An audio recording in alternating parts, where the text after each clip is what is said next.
Hi guys, welcome back to a new episode of Finance and Crypto Guide. Today in this video, I'm going to show you how you can find your wallet address on Bitget's account. Keep watching the video till the end. To find your wallet address on Bitget's account, firstly go ahead and launch open your Bitget application. The homepage of Bitget wallet application will appear on the screen. Click on Receive option. You will be able to see different cryptos that you can purchase on Bitget. So among the displayed option, select the particular crypto whose wallet address you'd like to get and tap on it. Different cryptos displayed on the screen have different wallet address. Let's say you'd like to find the wallet address of USDT.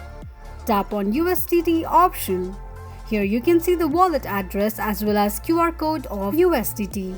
You can also share the QR code by tapping on Share button if you want to. This is how you can find wallet address on Bitget Wallet's account quickly and easily just in few steps. If you have any thoughts or queries, let us know in the comments section. Don't forget to subscribe to our channel. Also press the notification bell icon so that YouTube will notify you whenever we post a new video. I hope this video was helpful to you. Thank you so much for watching.